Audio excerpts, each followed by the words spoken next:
Hello, ladies and gentlemen, PWR universe, all around the world. I am your solo commentator forever and always, Michael Anthony. Let's get straight into the action tonight on our Go Home Episode 2 Firewall, starting tonight with Lito Deck versus Ryan Gonzalez. Let's take you to the ring for that right now.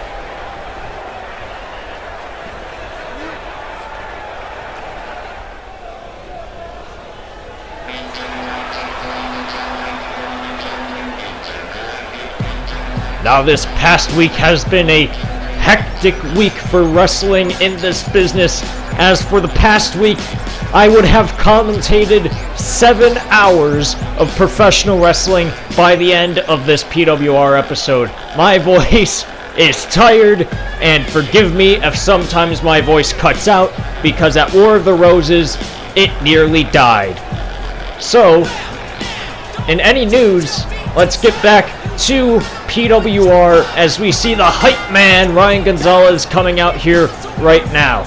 Last time we saw Ryan, he faced Jacob Mazur and was unfortunately just another step in Jacob's process to redeeming himself off of Thunderstruck. And I'm surprised he's even walking after the disgustingly brutal move Jacob Mazur did to Ryan Gonzalez. If you hadn't seen it, let me explain it to you. Jacob Mazur had Ryan Gonzalez close to the ropes, lifted him up for a back suplex, but decided to toss him neck first into the top rope. And it was such a dangerous and risky maneuver that could easily had put Ryan Gonzalez on the injury block. But as you see here, he's still here. He's still happy-go-lucky. He doesn't care. But now he's facing yet another incredibly dangerous opponent, and that is somebody with a ginormous Jacob Mazur-sized chip on his shoulder, and that is the Concussion King, the Lito Deck, this man who is coming out here right now. As I said, this is the Go Home Episode 2, our third ever pay-per-view PWR Firewall. Expect that show to come out in the next couple of weeks, as in that you will see the Lito Deck go up against one of his many enemies, and that's Dylan Saber. Lito has made it quite ambiguous as to why he hates Dylan Saber. He continually calls him a stain of existence, and we don't know what that means, and he does not want to be interviewed about it. He takes this incredibly personal. Clearly there is something deep-seated about him and Dylan Saber, but even Dylan Saber doesn't know. In any case, Dylan Saber tried challenging him for a normal one-on-one match for Firewall just to settle their differences, but Lito just continued to make it even more personal when Dylan Saber went to offer the handshake for the match. Instead, Lito just turned it around and kicked him directly in the crotch like an absolute disgusting human being. But frankly, I don't know what else you would expect from the Lito Deck. He is just the most dastardly and aggressive human being on this roster. Now here we go, we ring the bell and case in point right there, but Ryan Gonzalez does not take the sign of disrespect very easily, as that disgustingly loud slap responded with an enziguri, and now he's going into a roll-up pin, and it's only a 1 count.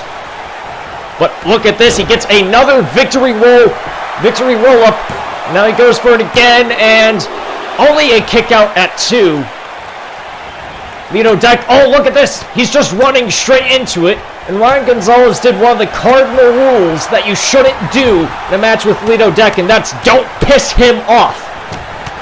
As now, as you can see, just a flurry of strikes to the hype man Ryan Gonzalez. And just those brutal forearms is clearly enough to slow this match down. Not in the favor of Ryan Gonzalez, as Ryan always likes to wrestle on that higher level pace, at that higher speed, one of the speediest people on our roster. However, Lito Deck will take his time, to pick apart his opponent with just incredibly painful maneuvers. Talk about forearms, knee strikes.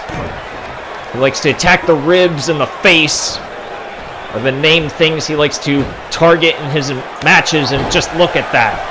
Absolute disrespect. He goes for the cover off of that. Of course, he's only going to get a 1 count.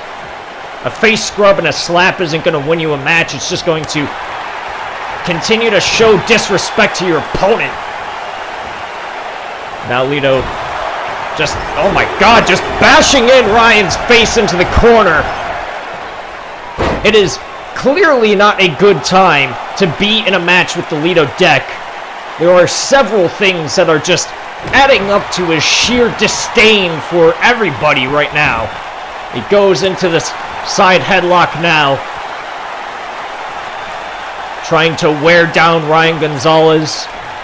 Lito wants to make sure this is a quick victory here tonight, as he wants to conserve as much of his health when facing one of the greatest submission wrestlers I've ever seen, Dylan Saber in Firewall. But look at this, Ryan Gonzalez on the offensive now with that corkscrew head scissors takedown.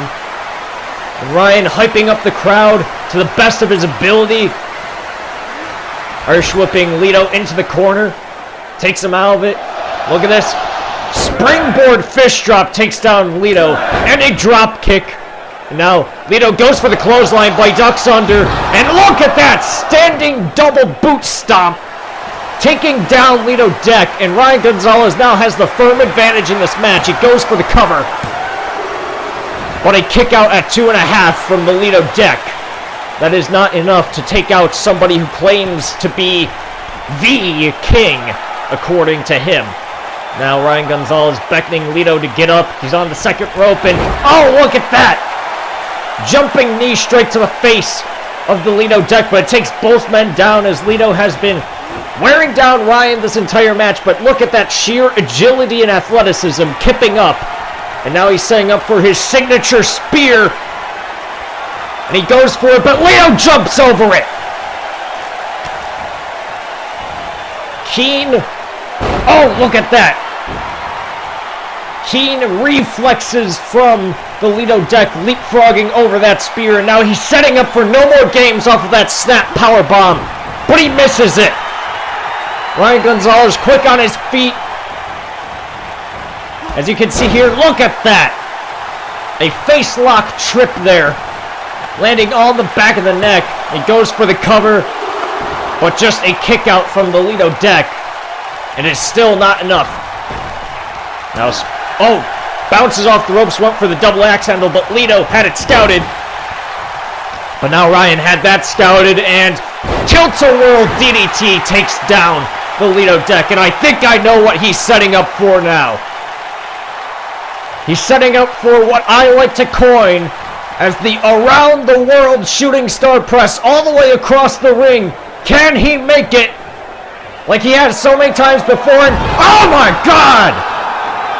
Lito knew what he was going for, and he caught him mid-air with a cutter, stopping the around the world shooting star, and now concussion buster. That's it! Count to 300, Ryan Gonzalez is down. But surprisingly, Lito's not going for the cover. You gotta wonder why. He knows that only one person has ever kicked out, and that has not been Ryan. Wait, what is this? Oh, Lanova! That's Dylan Saber's finisher. Sending a message to his Firewall opponent. Lito deck wins off of Dylan Saber's finisher, Lanova. Talk about heated rivalry. Lito using a maneuver that Dylan Saber uses, and a lot of people have been claiming that Lito deck and Dylan Saber could be one and the same person, because they are incredibly similar. Body type, voice even, the way they move, and it's really startling, and maybe that's why Lito deck has a problem with Dylan Saber. But in any case, as you see from these replays, Ryan Gonzalez got some good offensive in, but Lito deck just keen hand-eye coordination. with some really impressive reversals, including to the Around the World Shooting Star Press when he catches him with that cutter. Have not seen the Around the World Shooting Star Press reverse before, but Lito Deck just stopped the hype man in his tracks to a screeching halt and sent this final message to Dylan Sabre ahead of Firewall by using his spinning brainbuster Lanova. Now Lito Deck is victorious against Ryan Gonzalez. You gotta figure Dylan Sabre, preparing for his main event match tonight against Rob Kamen, has to be watching very closely, studying the Lito Deck.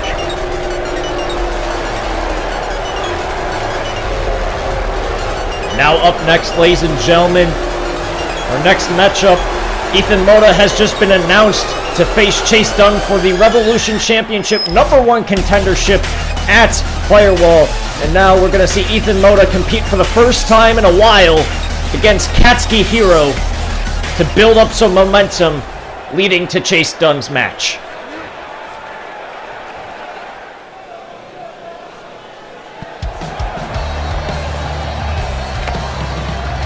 Now, not only have we not seen Ethan Moda in a little while, but we haven't seen Katsuki Hiro in a while either.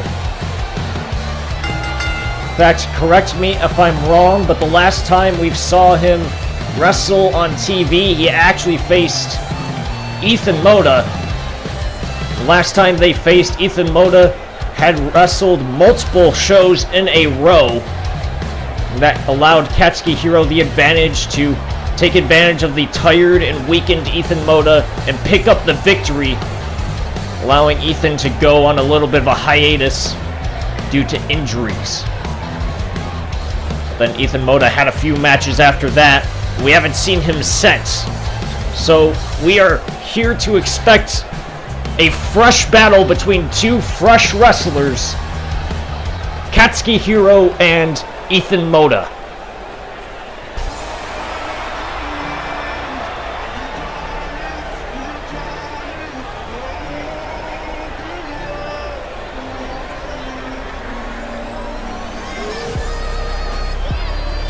And out comes the quote-unquote one hell of a wrestler. Now, normally, when you're heading into a match with Chase Dunn at Firewall, or any pay-per-view for that matter, you gotta have eyes in the back of your head, because Chase Dunn is the exact type of person to end your match in DQ just to spite you. But however, I can confirm, definitely for tonight, Chase Dunn is not in the building. He's not even in the crowd. He's not even in the state for the matter. Chase Dunn has had it up to here with Anthony Paul and general managership, and just thinks that he deserves everything, but has just been shorthanded by Anthony Paul. But I can assure you that's not the case. He's just an underhanded human being who keeps stampeding his own progress by doing underhanded things. But in any case, Ethan Moda does not need to worry about Chase Dunn being here tonight, as Ethan Moda looks to build up some momentum heading into Firewall. Now this match is important for Ethan Moda to build up momentum. However, Katsuki Hiro, I'd say, is the hungrier one here, excuse me. And oh, look at this! As I said it, going straight into a triangle hold, trying to get Ethan Moda to tap out early. As if Katsuki Hiro can take out a possible #1 contender, that puts Katsuki Hiro instantly into a title spin. But look at that, Ethan Moda maybe changing his strategy since the last time he was here. Ethan Moda, known for being one of the hardest workers on our roster, usually just goes straight for it.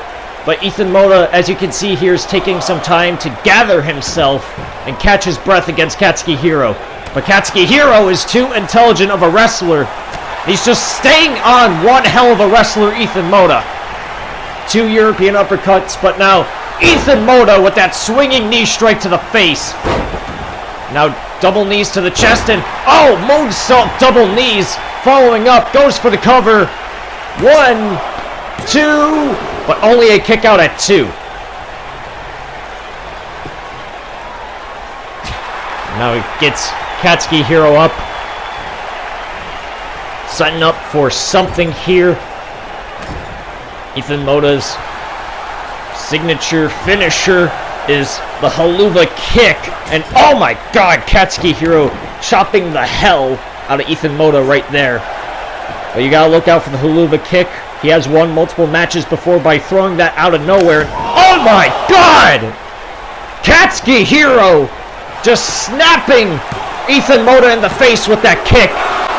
But Ethan Moda still kicks out at 2. Katsuki Hiro, it's hard to forget, even though he's been gone for so long, he is definitely one of the purest strikers in this roster. Being trained in the hardened dojos of Japan. Definitely a proponent of the wrestling style puroresu, or to us Americans, strong style. And oh my god!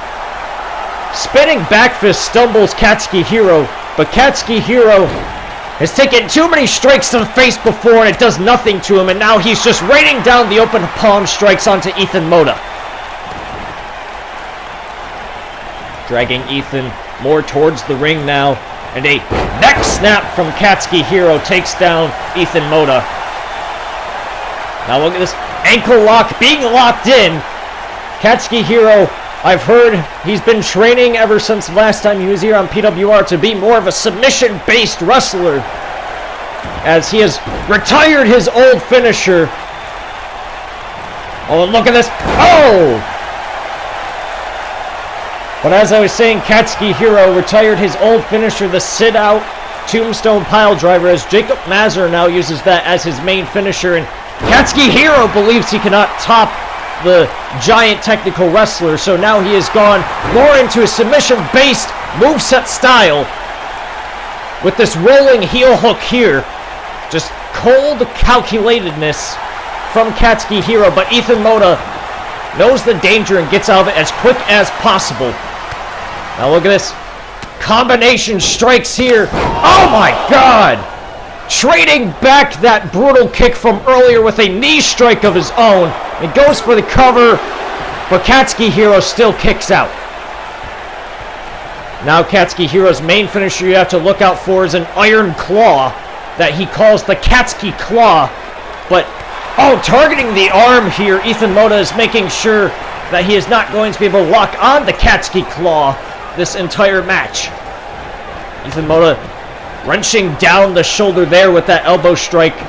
Now neck breaker, and a butterfly suplex. Ethan Moda wrestling very smart here, staying on top of Katsuki Hiro, but making sure that he doesn't waste too much of his energy.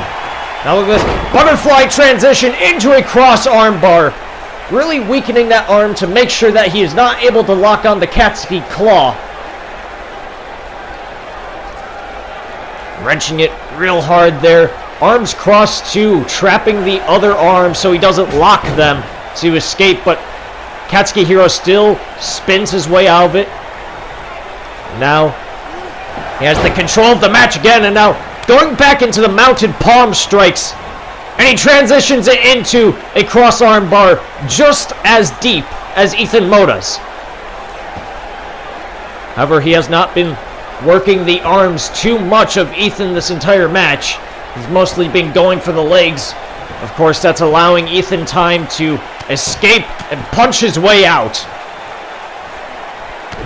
Now Ethan Moda, powerbomb position, and an alley-oop facebuster, planting him face first to the ground. Now Ethan, what could he be setting up for? Running maneuver of sorts, and oh, look at that fake out back elbow. Made it look like he was going for a big boot, but he turned it into a spinning back elbow, and he goes for the cover. But off of that brutal blindsiding back elbow, Katsuki Hiro still kicks out.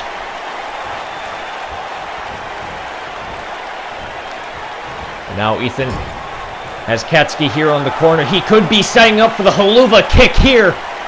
And I think that's what he's going for. One hell of a kick coming up, but no, Katsuki Hiro reverses it. And oh my god! giving the likes of Jacob Mazur a run for his money with that chop. And he goes for the cover, but Ethan Moda still kicks out. That overhand chop sounding like a gunshot going throughout the arena. And oh my god, double backhand chop. Planting Ethan Moda. Now he's got him on the outside. Katsuki Hiro runs around the corner and hits a spinning heel hook.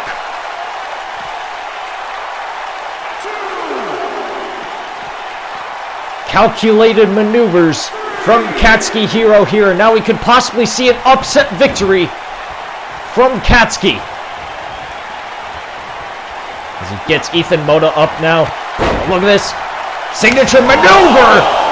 Switchblade kick. Executing Ethan Moda like a guillotine with that switchblade kick. Now he waits for Ethan Moda to get up. What's he setting up for?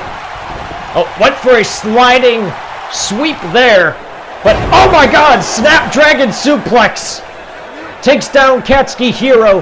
Now Ethan Moda going up to the top. What could he be looking to do? Setting up for something, but oh, look at that! Katsuki got it! Katsuki claw locked in. Squeezing the temples of Ethan Moda's skull. We could see either a submission or a pass out here. It would be embarrassing ahead of Firewall for Ethan Moda to pass out or tap out for that matter. But Ethan Moda staying in this. He knows that he's weakened the arms of Katsuki Hiro. Now Ethan Moda punches his way out of the Katsuki claw, luckily. Now an Irish whip into the corner. What he's setting up for him. One hell of a kick! One hell of a kick. Connects. He goes for the cover. 1, 2, 3. Ethan Moda picks up a big victory ahead of Firewall. Take a look back at that. Just a brutal striking match. Just loud strikes that you could hear reverberate throughout the entire arena. I'd say Ethan Moda quite well matched Katsuki Hiro's striking game and had even more than that in his arsenal. As you can see here, he went for one hell of a kick earlier, but Katsuki Hiro caught it and just hit that just brutal overhand chop. And he followed up with that switchblade kick.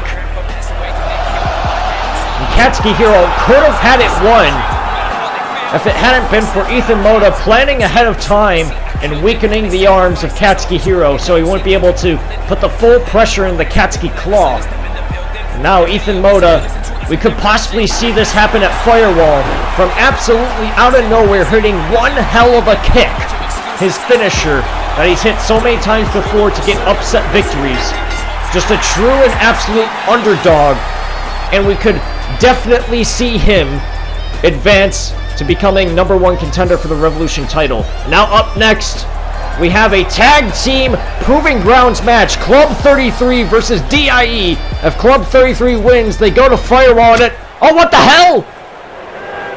DIE! Their match is up next, but DIE is taking out one half of Club 33. Grim Wadlow. What absolute cowardice. You would expect DIE to actually face them and defeat them as a proud tag team champions as they are, but they're coming out now. You gotta wonder if this match is still gonna continue. After all, they took out one half of Club 33, and John O'Hara cannot take on this incredibly skilled tag team on his own. Oh, I think...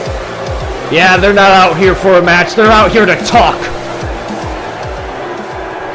Ladies and gentlemen, dear mortals of the PWR universe, I believe you have watched seen me speak in the middle of this ring before. However, something's off. Curious? What's missing? Oh yes, our background music. You know, there's a reason we only do our promos in the DIE Jonathan! Where the hell are you?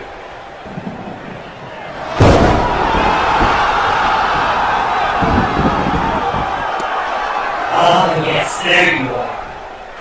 You Gary and I a favor. When you run backstage, you get them to play the DIE songs.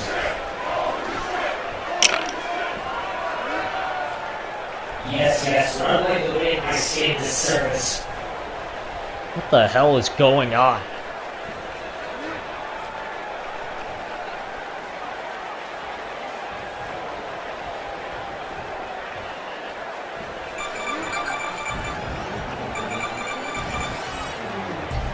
Ah, yes. Much better, much more to our liking. Unlike this sad, sorry, desolate tag team division. Club 33, are you kidding us? We've already defeated every member of the tag team division, including them in PWR. And if we're going to give us reruns, it might as well no longer have this division and permanently crown Killian and I the forever tag team champions. So here's the deal, PWR Universe. As Firewall, you shall not be graced with the privilege that is a DIE title defense. Because there is plainly no good competition left.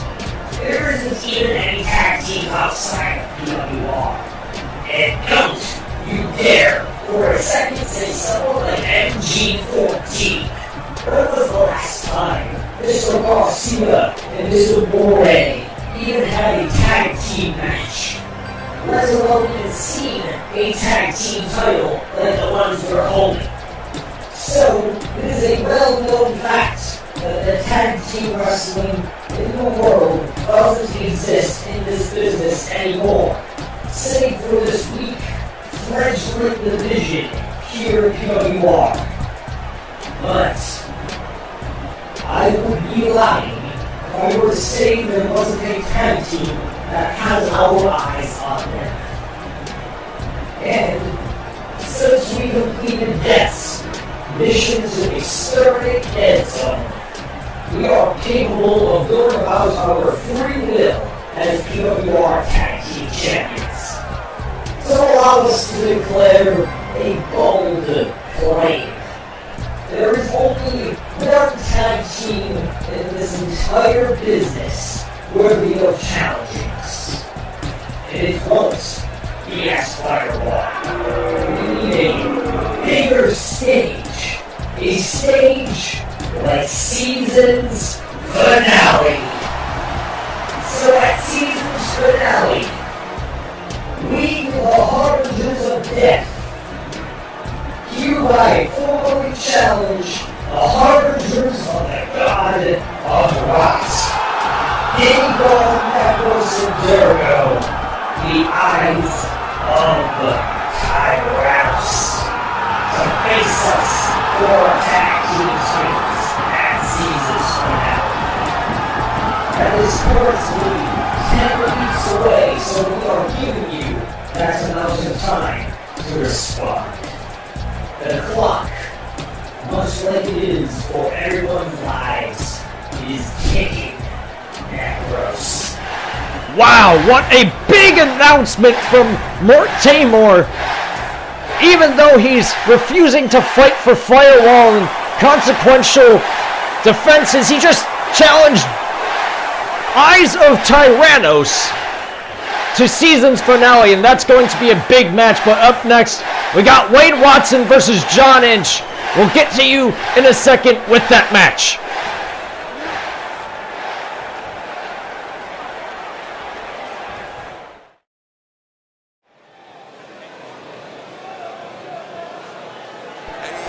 And we are back, ladies and gentlemen.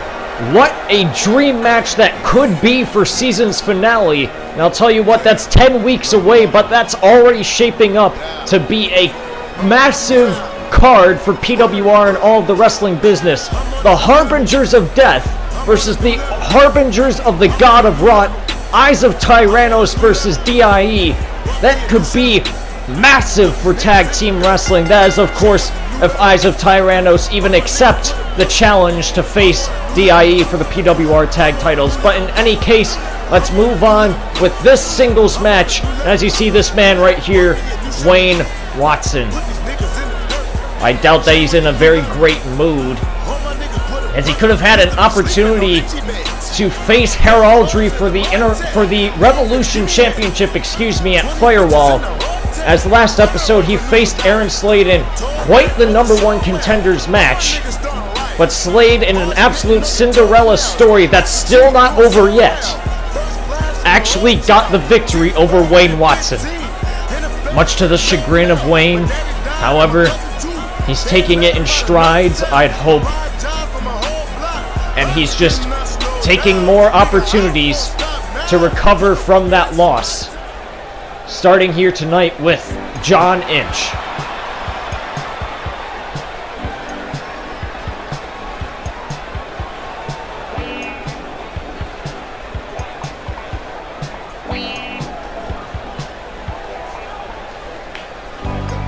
And out comes the bizarre and enigmatic John Inch.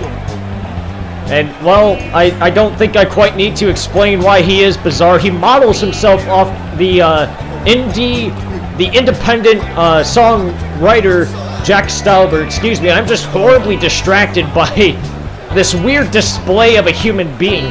But he's heavily inspired by Jack Stauber and always enters to a different song by Jack Stauber. When he debuted, it was naturally Inchman. When he faced Max Harleton, which was the last match that we watched him wrestle in, it was Fighter. And in each of those entrances, he has an attire based off of that. And this time, I guess he's getting his mom on. He's quite the not very serious wrestler at all. Or at least not the very serious person, but when he's in that ring, you cannot take him lightly, because he is incredibly skilled at what he does, and that's disorientate and confuse his opponents. And that usually gets them in sublime position to get them locked in for those aren't meant to bend, his leg-trapped Fujiwara armbar, or his, like, Cyclone Fireman Slam. I'm not quite sure what to call it, but he calls it Oklahoma. And as you can see here, Tranquilo from John Inch. He likes to take things nice, easy, and chill. And that calm composure usually gets him some good advantage in his matches. Now drop down leapfrog from John Inch. And oh, warning shot from John.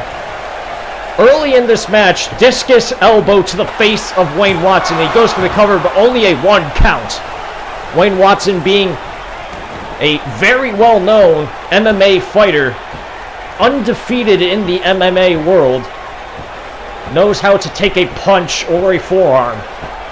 And will always get up from that. And now look, this rolls through from that arm trap there and elbows his way out. Now look at this. Wayne Watson picking apart John Inch in his own right, but much nastier. As he does wrestle with an MMA flair, he also has more of a technical ability, uses some amateur wrestling style, but also some pure nastiness and just malice against his opponents here. As you can see, just joint manipulation to John Inch. Wayne Watson definitely knows how to make his opponent uncomfortable and hurting a lot with just slow, painful maneuvers like those. Now look at this, bridges into a face lock here, bridging face lock choke here. We could see a submission here. It is locked in quite tight, but John Inch is relieving the vice, and he punches his way out himself. Now John, forearm stumbles Wayne Watson. Oh, knee straight to the arm there.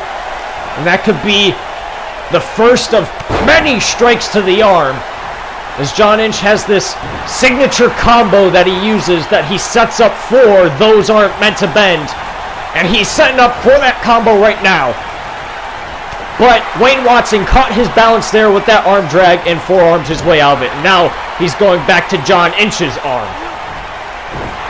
going back at it again. Just 2 shoulder breakers there, but John Inch spins his way out of it. Shoulder breaker of his own.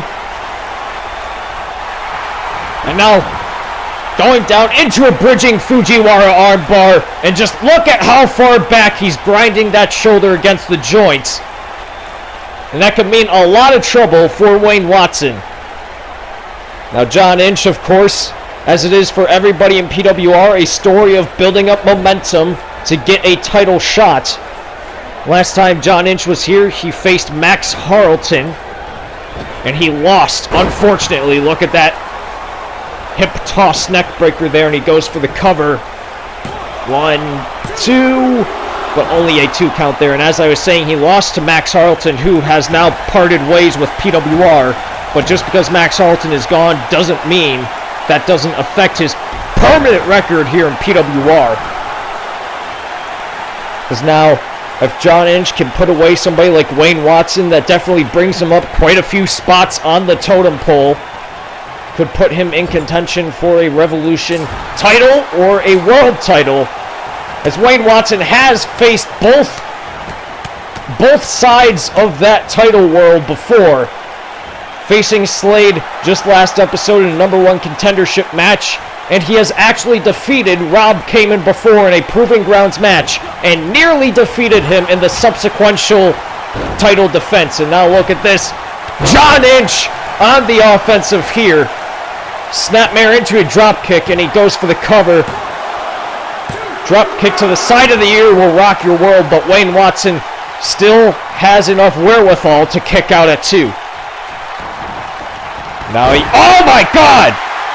Back roll into a crippling lariat, takes down John Inch, and now Wayne Watson, in a split second, has the offensive advantage again.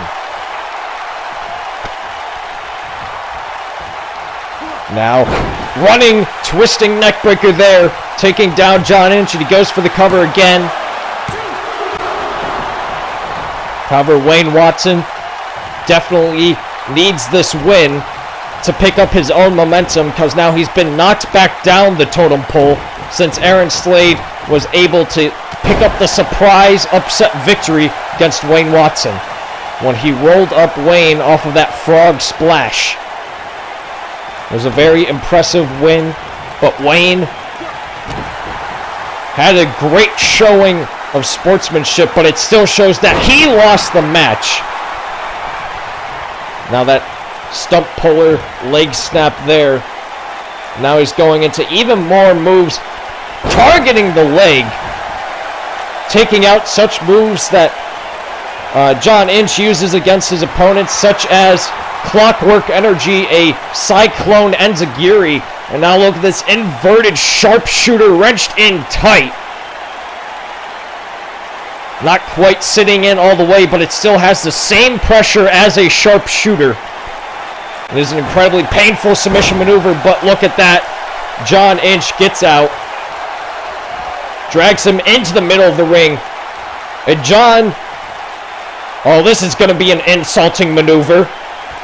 I'm not sure how smart it is to have some fun with Wayne Watson as he just kicks him straight in the butt. A move that will definitely hurt and also embarrass you, and he goes for the cover, but a kick out at 2 still. Off of that Windsor knot is what that odd vice is called. Now he waits for Wayne to get up. He gets him. Oh, he's looking for Oklahoma. Oh, look at that! Wayne Watson reverses it into a sunset flip, but he kicks out right before 3. Went for Oklahoma, but Wayne Watson got out of it with that impressive reversal. And now Wayne, setting up for his own finisher, he's looking for clutch, but John Inch gets out of it before he's even able to lift him. And now look at this arm trap neck breaker. He follows up with a shoulder breaker, and I think he's setting up for his signature arm striking maneuver. Pele kick to the arm, knee strike to the arm, and now all that's left is an arm drag takedown, and one more arm wrench, and a spinning arm takedown. taking down Wayne Watson, slamming the back of his head against the mat as well. And now you can only expect he's setting up for those aren't meant to bend. And yes, he is. He's going for it. Those aren't meant to bend. As he's bending Wayne Watson in a way that it shouldn't. Going past the limits of the joint in the shoulder. We could definitely see a tap out here. He almost got the tapping out against Max Harleton, but just like Max did, he got out of it. Now John follows up instantly with a head scissors takedown, taking down Wayne Watson, who is now exhausted with a lot of pain in his arm. And now John Inch dragging Wayne Watson over to the ropes. John Inch looking to fly. And yes, he is. He's going for it. Barrel roll tope, but oh my God, Wayne Watson caught him. He's got him in powerbomb position right now. Running up the ramp. Sit out powerbomb, brutal onto the LED ramp. But Wayne Watson falls down to an exhaustion. The sickening thud reverberating off of that LED board. Now both men are down for the count. 5, 6, and if it reaches 10, that's a double count out, but Wayne Watson getting up just in time, walking his way back to the ring, taking the count out victory. Well, look at this John Inch, making sure that's not going to happen, and he takes him down at 9. But John Inch doesn't want the count out victory. He doesn't know what to do, and it results in a double count out. Now that is a result I was not expecting to happen. Both of these men hungry for the win. Ended them both getting a double count out, and now neither men get the victory off of this show. Now that is truly an awkward way to end a match. As Wayne Watson's just looking at John Inch disappointed. John Inch doesn't know what to do. Maybe we could expect a rematch in the future between these two. Now up next, Jacob Mazur continues his path of utter destruction as he redeems himself off of his loss at Thunderstruck, as now he faces the other half of Fallen Stars, Joe Diaz.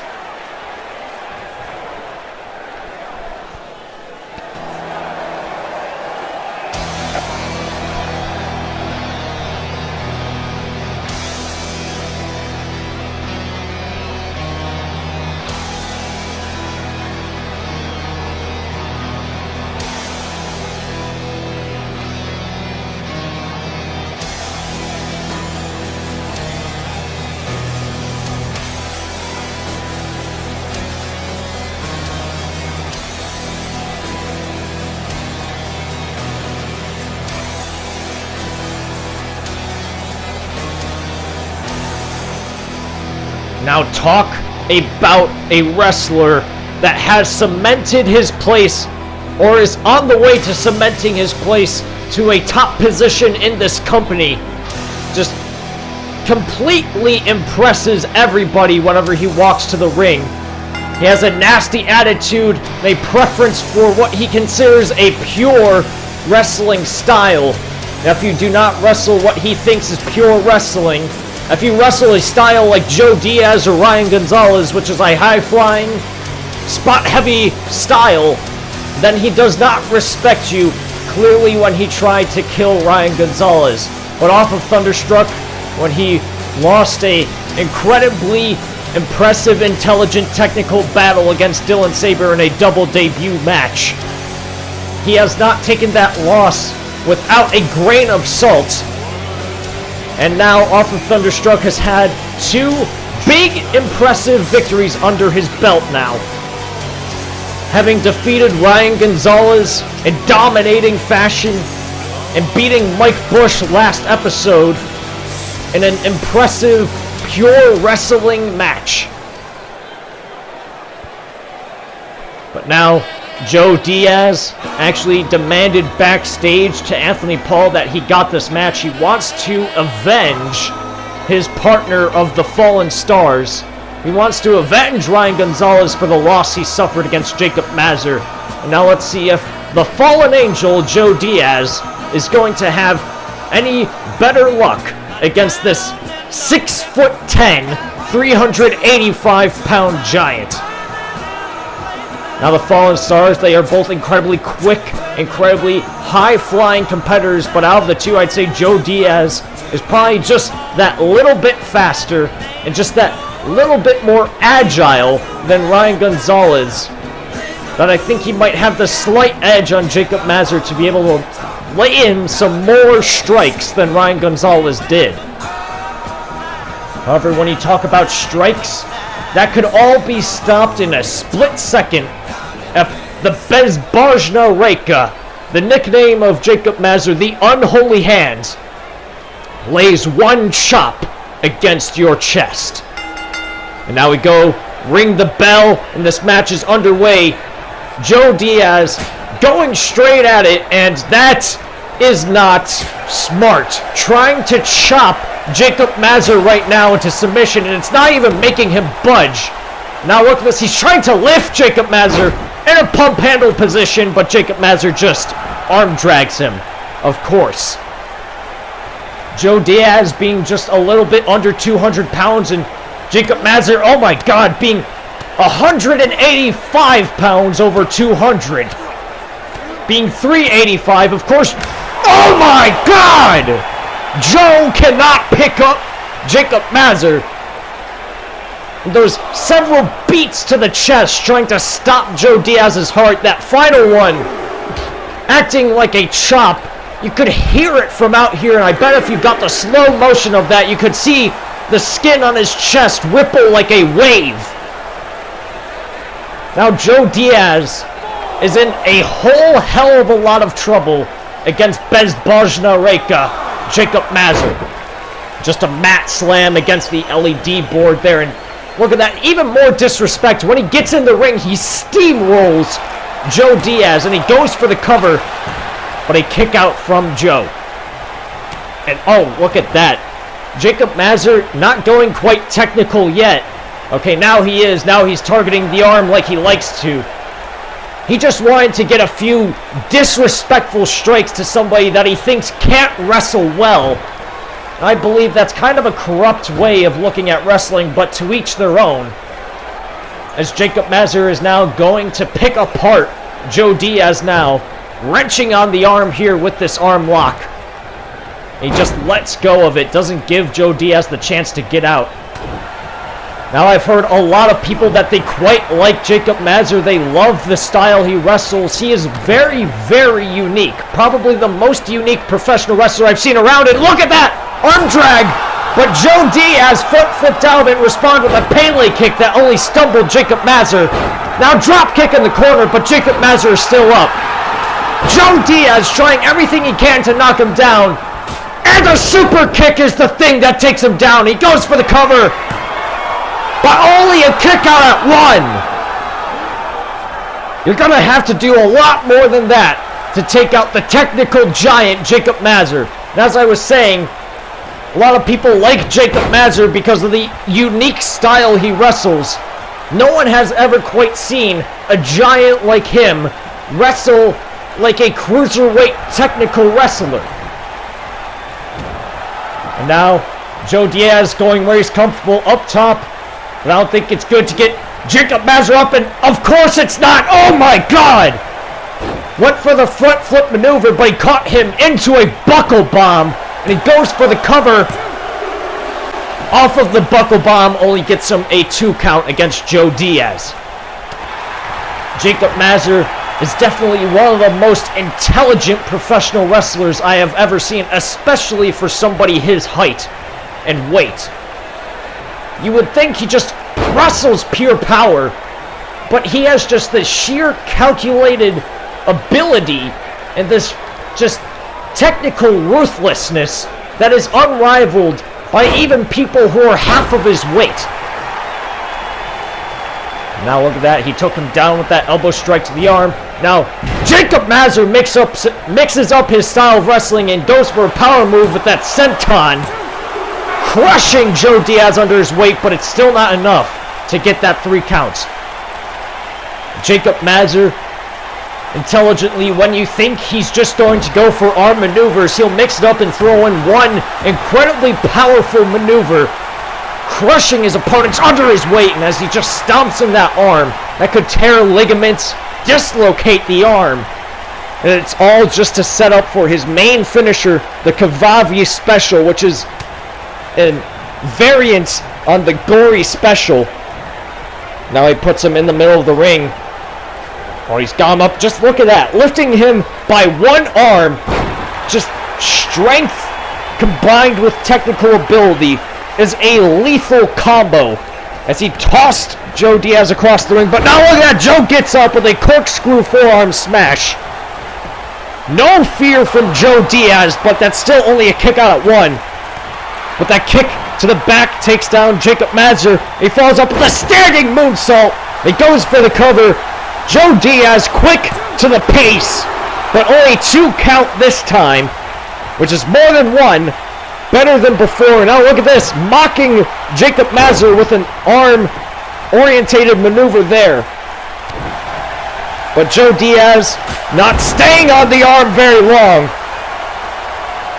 And surprisingly with that chop, it actually took down Jacob Mazur, but I think Jacob might have fallen just so he didn't absorb the full force as he just did there. And oh, look at that! And oh, European uppercut floors Joe Diaz. Now Joe going to the outside of the ring, but Jacob Mazur, he's on the outside now. Oh, clocks him with a running clothesline. Jacob Mazur just absolutely dominating Joe Diaz right now. Now he's got him powerbomb position, but we're at a count of 4 now. Oh, he's looking for an apron powerbomb, but no, Joe Diaz is getting out of it, making sure he avoids that power maneuver. Now he's got the high ground. Oh, imploding plancha, taking down the big man. He gets Jacob Mazur back up, throws him back into the ring. Beckoning for Jacob to get back up. Now springboard European uppercut takes down Jacob Mazur, and he goes for the cover. 1, 2, but only a 2 count from Jacob Mazur. You're going to have to do a lot more than that to take down this behemoth of a man. Even Dylan Sabre couldn't put him away with normal moves. He had to go for a roll-up pin to get the victory. Now look at this on the middle rope. A sunset flip. Oh no, don't tell me he's trying to lift up Jacob. Of course he can't. Can't pick him up for the power bomb. As a backdrop. Oh my god! And an overhand chop. Unloading onto Joe Diaz's chest with that overhand chop, and now BL throw, but oh, look at that! Joe Diaz backflips out of the way. Now schoolboy roll up, kip up into an enziguri. Jacob Mazur was not expecting that resiliency this late into the match. And now Joe Diaz has the surprise advantage with the speed, oh, of 1,000 Jaguars right now. Now waiting for Jacob Mazur to get back up. Oh, look at this! Oh! He went for broken wings! But Jacob Mazur just threw him instead before he landed that cutter. And now he's at the mercy of Jacob Mazur. Deadlift, and oh, shoulder breaker instead. I thought he was going for a power bomb. Instead, he put more damage onto that arm he's been working on. And now he's got a variant of the Fujiwara armbar. This is a move I have not seen anybody his size use before. Just wrenching on that arm that he just destroyed with his knee. Tight vice here on the arm. Just those massive hands engulfing the entire forearm of Joe Diaz. But he lets go of it, knowing that Joe isn't going to tap out. Because Joe Diaz has a massive heart. An ability to stay in a match. Look at that butterfly transition into a cross arm bar. And now his massive tree trunk legs have the arm of Joe Diaz trapped. I don't even think he could try to connect his hands to get out of it. but he's still not going to tap out. As he just wears down that arm, he could easily pull it out of the socket if he wants to, but he wants that tap out. He gets pleasure knowing that he gets the victory through a tap out. And now, I think this is the beginning of the end. Yes, it is. He's going for the Kavavi special. It's locked in. It's locked in tight. In kind of a crucifix-style submission maneuver, he's just got him wrenched in with the Kavavi special. And in this way, you can only verbally submit, but Joe Diaz is not going to say, I quit. But now, oh, what is this? Oh, he's switching. Oh my God, oh my God! Ruthless technical ability, turning it into a different type of Kavavi special, cranking it on the neck now. And he's definitely got to tap out, otherwise he's going to pass out. Jacob Mazur transitioning intelligently into a different submission maneuver. But now I think he's transitioning into something else. I think he knows he can't tap him out. And now look at this. Kavavi special flatliner. I think Joe Diaz is knocked out cold. And yes, he is. You could have counted to 3,000 at that point. Just absolute dominance from this giant. And this is a once-in-a-lifetime professional wrestler we are witnessing here. Never have I seen somebody like this wrestle like this. This is just insane for anybody to wrap their head around. But as you can see, Joe Diaz in his own right, incredibly intelligent, incredibly speedy. Off of the front flip, off that arm drag with these flurry of strikes, finally takes down Jacob Mazur with this final strike, the super kick. But when Joe Diaz tried hitting one more big maneuver, just look at that intelligent reversal there. In sublime position, and he went for the apron powerbomb too, but Jacob did not take into account that Joe Diaz would just hit him with this imploding plancha, where Joe Diaz took advantage, but then his pride got the better of him. He tried lifting him yet again, but Jacob Mazur was just too heavy, and Joe Diaz's arms had just been weakened too much. And the Bezbojna Reka rains down the unholy hand from hell onto the chest of Joe Diaz. But Joe, with just insane agility, backflips out of that BL throw and nails him with that schoolboy enzigiri.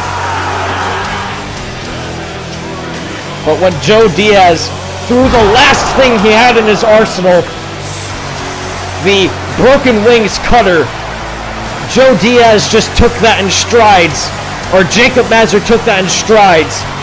And when he locked in the Kavavi special, locked in 3 different variants of the Kavavi special.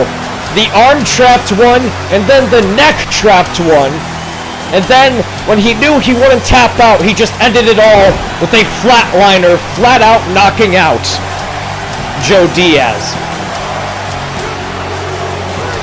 This is truly a special talent we have on our roster.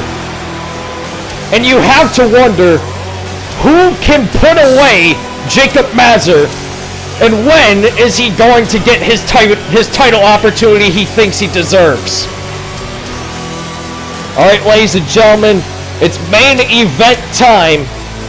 As up next, we got Rob Kamen in a non-title match against Dylan Saber, and if Lito Deck or Rosa end up beating up their opponent tonight, they will be stripped of their match at Firewall, and that's coming up next.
incredibly foreboding message we just saw from heraldry there.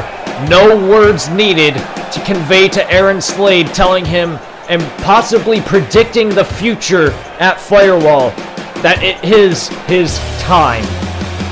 And as you saw right there at Firewall, for the Revolution Championship, it will be Aaron Slade facing the Revolution Champion Heraldry for the title. But in any case, let's focus on the main event here tonight. Dylan Sabre, who has found himself in quite the bizarre situation with the Lido deck, looks to put him away at Firewall to finally end their differences. But Dylan Sabre here tonight has a big opportunity, and that's to face the world champion in a non-title bout. And you gotta think, if he puts away the world champion in his first match facing a world champion, in his first main event match here in PWR, you gotta figure Dylan Sabre is instantly slapped up on the top of the totem pole for a possible future world title shot. So Dylan Sabre, quite the great professional wrestler, technical wrestler, just like Jacob Mazur we saw earlier, has actually defeated Jacob Mazur before in their debut match at Thunderstruck. But Dylan Sabre here, focused as ever, not worrying about the Lido deck, but rest assured, even though there is that stipulation, he has to have eyes in the back of his head, as Lido deck does not care for the rules. He only answers to himself. Now Rob Kamen, about to battle somebody who doesn't answer to any rules, not even his own. Facing somebody that he believes is the biggest bully in this business, and that's Christopher T. Rosa at Firewall. And that is a mind-blowing statement to even think about. Somebody who has defeated Nick freaking Virtue before is about to wrestle on a big pay-per-view, our third pay-per-view for PWR, and he's facing our world champion. Not only is that mind-blowing, but that's also terrifying. Because if Rosa, that disgusting, slimy human being, that tyrant of a human, picks up that world title, this can go into a dictatorship. However, if Rosa lays a hand on Rob Kamen in this match, he will be stripped of his title match. And personally, I am supposed to be an unbiased commentator. However, I hope that Rosa attacks Rob Kamen here tonight, because I cannot bear the idea of somebody like Christopher T. Rosa defeating our prestigious world champion Rob Kamen and holding that title into our biggest pay-per-view of the year season's finale. That is a terrifying image. But the future put aside, that's then. Let's focus on now as we ring the bell. Dylan Sabre and Rob Kamen underway. Dylan Sabre, an incredibly young wrestler, new to this business. However, he is shown to have a very high technical ability and ring awareness. And Rob Kamen cannot let his guard down here, as he has a lot of stuff on his mind with Christopher T. Rosa and his whole title defense, but he cannot let his guard down. As you can see here, Dylan Sabre actually getting the drop on our world champion right now in these collar elbow tie-up transitions. But now Rob Kamen lifting up out of that waist lock. Too much power for the much skinnier Dylan Sabre, but Dylan, quick on his feet and quick in the mind, turns it into a headlock takedown. And now Rob Kamen turns it into a head scissors, but he just kips out of it, and Dylan Sabre goes back into the headlock, and they both get out of it. Now, snapmare there. Dylan Sabre working on the arm now with this arm lock. Wrenching it hard. But Rob Kamen back rolls his way out, and back elbows his way out as well. And now, oh, a big chop A big knife edge chop taking down Dylan Sabre, telling Rob Kamen, no, that's not how we're gonna play this game. As Rob Kamen likes to wrestle in a brawling style, he's not much of a technical proponent of the game, but Dylan Sabre is the exact opposite here, as look at that tilt-a-whirl roll-up pin. No. And Rob Kamen made a mistake there. He allowed Dylan Sabre just a short amount of time to come up with a game plan. And that roll-up pin distracted Rob Kamen just a little bit, but he dodged that knee strike, and now a schoolboy roll-up of his own, or a small package rather. But a kick out from Dylan Sabre at 2. Nope. Just a straight punch to the face, backing him up now. And Rob Kamen going to work with these multiple boxing-like strikes to the face, and now just stomping a mud hole into Dylan Sabre. He drags Sabre into the middle of the ring, goes for the cover off of those multiple strikes. Only a 1 count, though, from Dylan Sabre. Now Rob Kamen slowing him down more with those elbows to the traps, to the trapezius muscle. Now head scissor, elbows to the top of the head.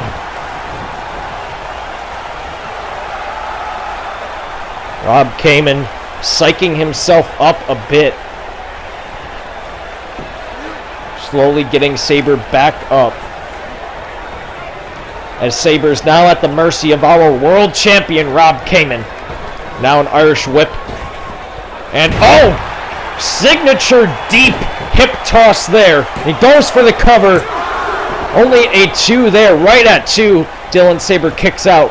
He wants to show Rob Kamen that he can go the game. And oh! He can go the distance in this match. But it's going to be hard to when you get dropped on your head like that with that snap DDT. But Rob Kamen now locks in the straight jacket hold. Wrenching it hard on Dylan Sabre. However, I personally think Rob Kamen maybe needs to pick up the pace a little bit. Although I'm not even sure that's going to do much with Dylan Sabre. Dylan Sabre can wrestle both at slow paces and quick paces. He's quite the hybrid wrestler. Now look at that, takes him down. He works on the leg. Working on the leg, setting up for his signature submission finisher. He calls, now look at this, he calls the anchor bar. I've said it multiple times before, he twists the leg in such an unnatural way, in such a painful way. Speaking of painful, locking in one of the most painful leg submissions you can, and that's the figure 4 lock. Locking it in nice and deep, skillful appliance here from Dylan Sabre. Rob Kamen, though, reversing the pressure onto Dylan Sabre, wearing down his own knee. If Dylan Sabre, if Dylan Sabre's leg gets weakened, that could be bad when he tries to apply the anchor bar, because that is a standing submission maneuver. And off of the bullplex there, goes for the cover, but Dylan Sabre still kicks out at 2. Now Rob Kamen dragging Dylan Sabre into the middle of the ring again. He falls up with a neck snap. And he sits him straight back up. Rob Kamen staying on the offensive, not giving Dylan Sabre any breathing room or any time to think.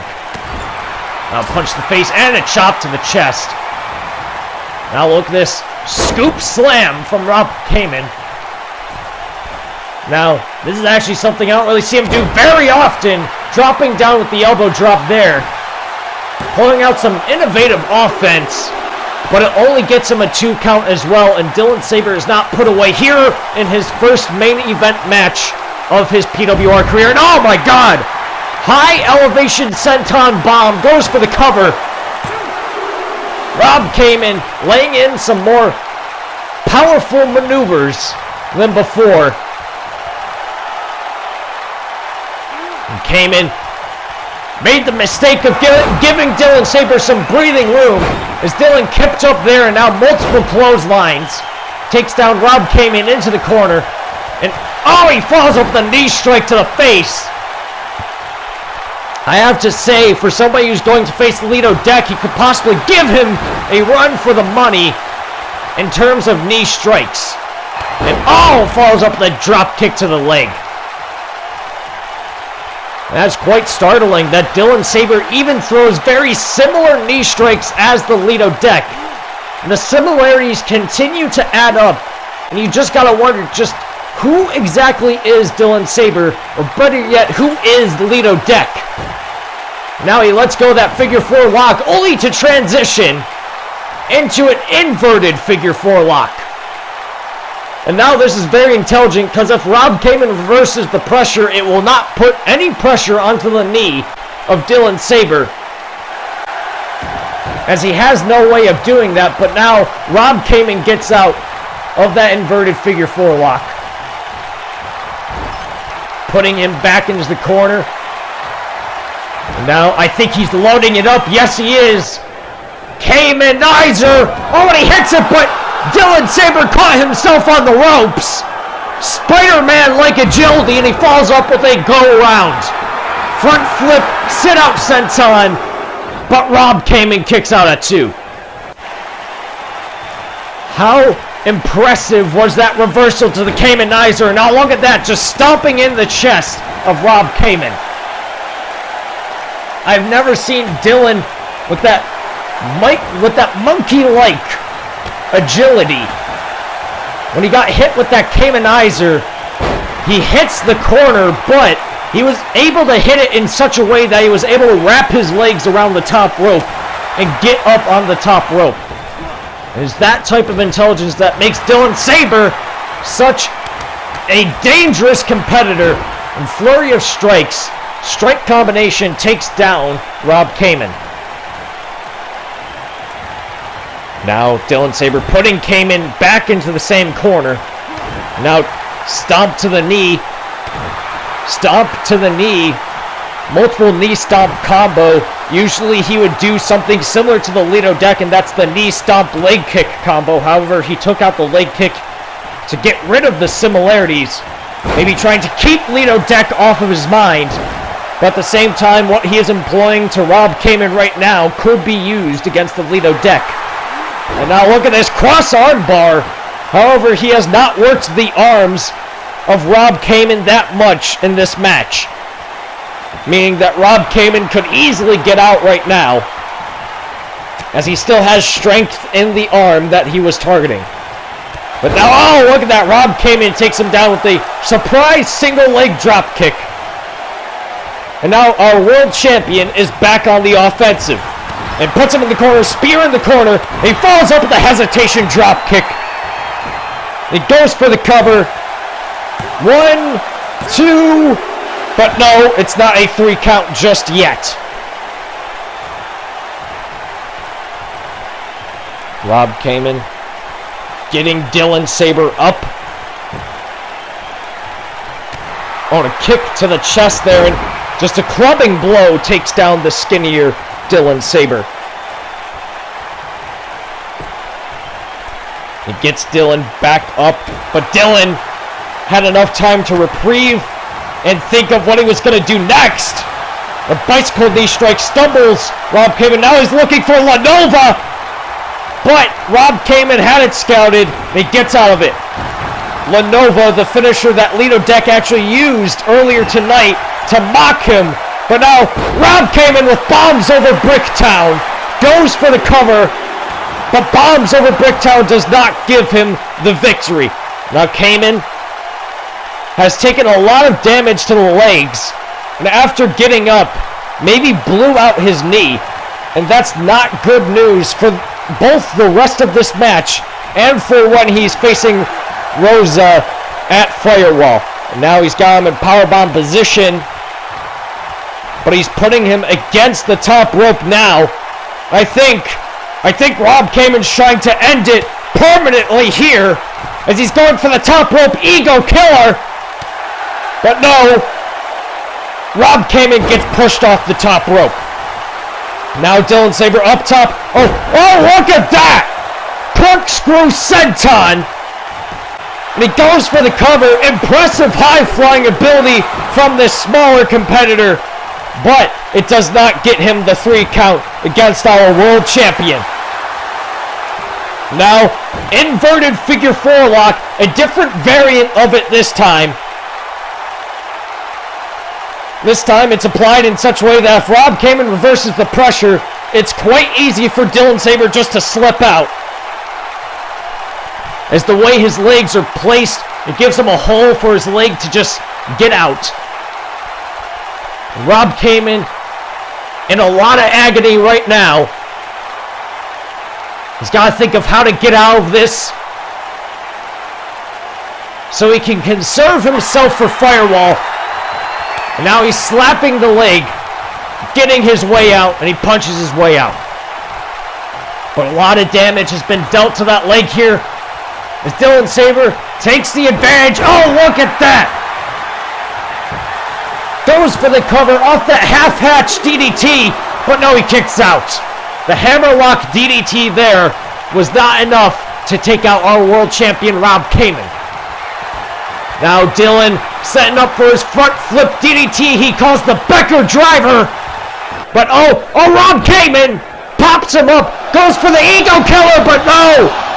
Dylan Sabre turns it into his other signature maneuver, the cross-face buffalo wing. Trapping the arm, restricting the airways to the brain of Rob Kamen. Trying to make him tap out here with the cross-face buffalo wing.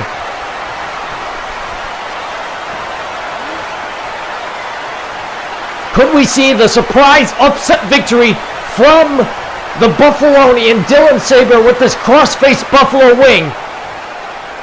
As Rob Kamen is trapped, but now he grabs the wrist and he elbows his way out. Now Rob Kamen clotheslines him over the top. Now Rob, surprisingly looking to fly, but Dylan Sabre runs back in the ring and just kicks him straight in the shin. And that's going to do a whole lot of damage to the leg he's now targeting for the anchor bar.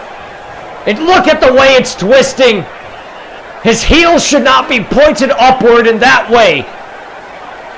And we could definitely see a submission victory here, but Rob Kamen knows he's in danger and he gets out of it.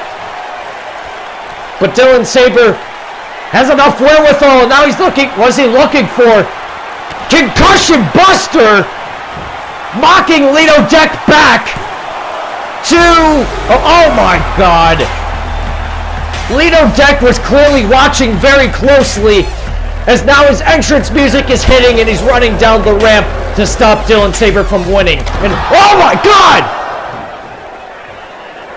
Well, that genuinely scared me. Where the hell did Rosa come from? Rosa came from absolutely out of nowhere, but Dylan Sabre distracted now. This match is still going on. No one has touched the competitors in the ring. Ego killer! Takes out Dylan Sabre, but Kamen's not going for the cover as he knows his number one contender is standing there, right there, staring him in the eyes. The man that he said he's going to kill at Firewall, but oh, Lito Deck gets back up and stops Rosa from interrupting the match by just low-blowing him.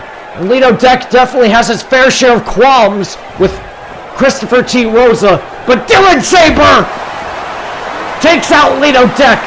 And remember, if Lito Deck lays a punch on Dylan Sabre, that is it. Lito Deck will not have a match at Firewall against him.